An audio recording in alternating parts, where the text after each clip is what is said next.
Lord. கர்த்தருடைய நாமத்துக்கு ஸ்தோத்திரம். வேதத்திலே பார்க்கிறோம், கர்த்தர் மேல் உன் பாரத்தை வைத்துவிடு, அவர் உன்னை விசாரிக்கிறவராக இருக்கிறார்.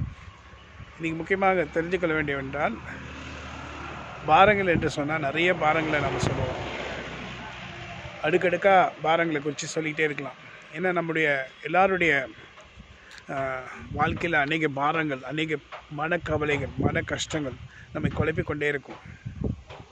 சிலது தீராத பாரங்களாக இருக்கும். அல்லது ஆண்டவருடைய வார்த்தை சொல்லுகிறது, கர்த்தர் மேல் உன் பாரத்தை வைத்துவிடு. இந்த ஏற்காடு மலையிலிருந்து உங்களுக்கு நான் பேசுகிறேன். கர்த்தர் மேல் உன் பாரத்தை வைத்துவிடு, அவர் உன்னை விசாரிக்கிறவராக இருக்கிறபடினால் உன் கவலைகள் எல்லாம், உன்னுடைய கவலைகள் எல்லாம் மறந்து பாரங்கள் எல்லாம் அவர் மேல் வைத்துவிடு. ஸோ அவர் நம்மை விசாரிக்கிறார். நாம் நினைக்கலாம் ஆண்டவர் நம்மை விசாரிக்கவில்லை என்று நினைக்கலாம். ஆனால் அவர் நம்மை விசாரிக்கிறவராக இருக்கார். நம்முடைய ஒவ்வொரு பாரங்களையும், நம்முடைய பிரச்சனைகளை கர்த்தர் அறிந்திருக்கிறார். ஸோ அதனால் நம்மை விசாரிக்கிறவர் ஒருவர் உண்டு. அதனால் உங்களுடைய பாரங்கள் ஆயிரக்கணக்காக இருக்கலாம். 1-2 இல்லை, ஆயிரங்களாக இருக்கும். எல்லாத்துக்கும் ஒரு பாரம், எல்லாத்துக்கும் ஒரு பிரச்சனை, கஷ்டங்கள் இருக்குது. ஆனால் ஆண்டவருடைய வேதம் சொல்லுகிறது, கர்த்தர் மேல் உன் பாரத்தை வைத்துடு, அவர் உன்னை விசாரிக்கிறவராக இருக்கிறார்.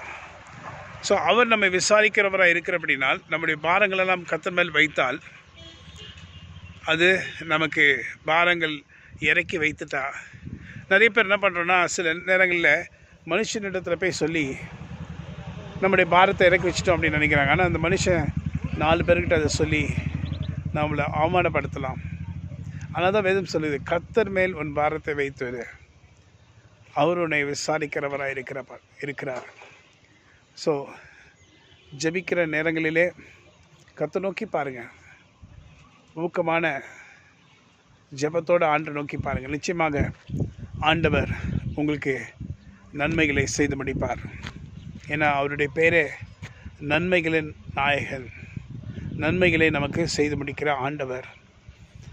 அதனால் உங்கள் பாரங்கள் எல்லாம் இந்த மாலை நேரத்தில், இந்த 31ஆம் தேதி ஜனவரி 2023 எல்லாம் உங்களுக்கு சொல்கிறேன்.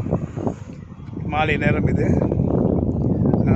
இப்பொழுது 6 மணி கிட்டத்தட்ட ஆகும்போது இந்த நேரத்தில் நான் உங்களுக்கு சொல்லுகிறேன், கர்த்தர் மேல் உங்கள் பாரத்தை வைத்து வருகிறேன். நாளைக்கு February 1 அவர் உங்களை விசாரிக்கிறவராக இருக்கிறபடினால் உங்களுடைய பிரச்சனைகள் அநேகம் தீர்ந்து உங்களுக்கு சமாதானம் உண்டாகும். God bless you. Amen.